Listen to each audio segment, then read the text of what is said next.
जय श्री कृष्णा। राधे राधे। आओ बेना, श्रावण को महीना चल रहा है। आज अपन भगवान भोलेनाथ का नीलकंठेश्वर और यज्ञेश्वर अवतार की कथा के बारे में श्रवण किया रहा।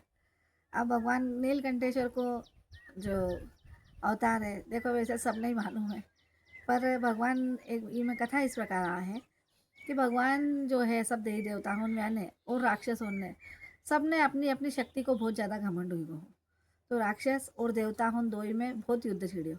तो भगवान भोलेनाथ देखो हमेशा मतलब बीच में रहता है। तो भगवान भोलेनाथ की हो कि बोले चलो एक काम करो, आपा बोले समुद्र मंथन करा।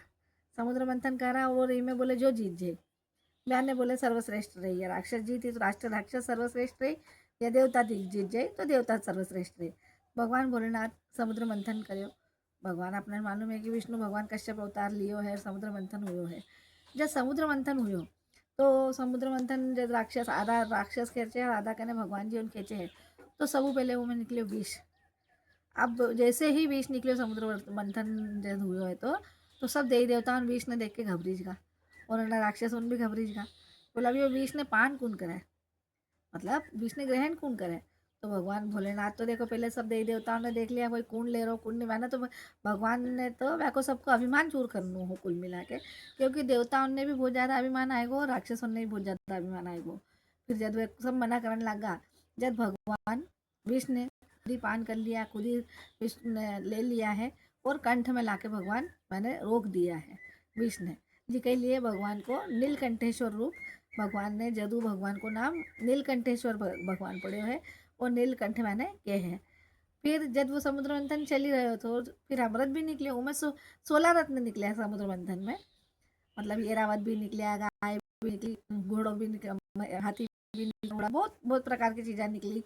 माता लक्ष्मी जी निकली, ऐसे 16 प्रकार के रत्न निकले हैं वो।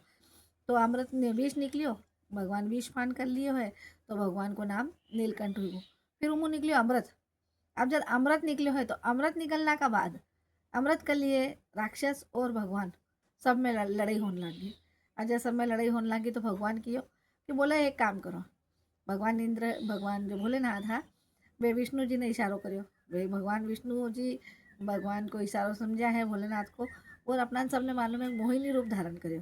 और मोहिनी रूप धारण करके जब वो विष को जो वो अमृत को जो कलश हो वे भगवान सब में बराबर बराबर बांटने लगा। अब जब सब में पहले देवताओं ने देने लगा, फिर राक्षसों ने देने तो राहु समझ गो कि देवताओं में देता देता या जो अप्सरा बन के आया है वे हो न हो बोले कोई न कोई भगवान की इनमें भी लीला है। तो राहु जो है वो समझदार हो, तो वो कोई करियो भगवान की सभा भगवान जटे भगवान की लाइन में जटे वो अमृत कलश बटतो हो, उठे जाके राहु बैठ गो। तो राहु जब अमृत पान करियो है सब देव भगवानों ने मोहिनी रूप में भगवान जब पहले भगवानों ने अमृत पान करवाया, जब जो राहु है वो भी भगवान को रूप लेके बैठ गया और राहु मतलब अमृत पान करियो है। तो जैसे ही वो अमृत वो पान करियो है वैसे ही चंद्रमा जी देख लिया। तो चंद्रमा जी एकदम देख के चिल्ला दिया जोरू, अरे कहते ये तो राक्षस है, ये तो राहु है। तो एकदम भगवान ने समझ में आएगी कि ये तो राक्षस है और राहु अपना बीच में आके बोले वो अमृत पान कर रहे हो। तो भगवान सुदर्शन चक्र लेके उनकी अटू ही उन्हें काट दिया। तो उनका दो भाग हुई राहु और केतु बनवा में। तो जब चंद्रशेखर भगवान जब देख लिया चंद्रमा जी तो राहु ने बड़ी गुस्सा आई। तो राहु मतलब मैंने मानना के लिए आगे बढ़े ही तो जितन चंद्रमा जी जो भाग्या। तो भगवान भोलेनाथ मैंने भी अपना शीश पे धारण कर लिया। अब जब चंद्रमा जी ने भगवान शीश पे धारण कराया है जब फिर को नाम बढ़िया है चंद्रशेखर। अब जब चंद्रशेखर भगवान बन गया है तो फिर भी राक्षस और भगवान जी उनकी लड़ाई चलती रही। फिर भगवान भोलेनाथ ने फिर गुस्सा आई। भगवान भोलेनाथ की या की लड़ाई ऐसी चलती रही, मैं ये कब तक सामंजस्य बनाऊँ। भगवान फिर यज्ञेश्वर रूप लेके आया चुपचाप, यज्ञेश्वर रूप लेके आया और राक्षस उनने भी कह दिया और देवताओं ने भी कह दिया। एक तीन को छोटो सो डाल दियो बीच में, तीन को डाल दिया, बोले जो ये तीन का ने तोड़ के बताए वो कह के सबको अधिष्ठाता रहे। अब तो वो तीन को भगवान जी उन मतलब जब युद्ध हुई हो तो राक्षस उन तो भाग्या और भगवान जी उन वो तीन का अस्त्र को प्रहार कर लियो, शस्त्र को प्रहार कर लियो, पर कोई वो तीन को जब नहीं टूटियो है।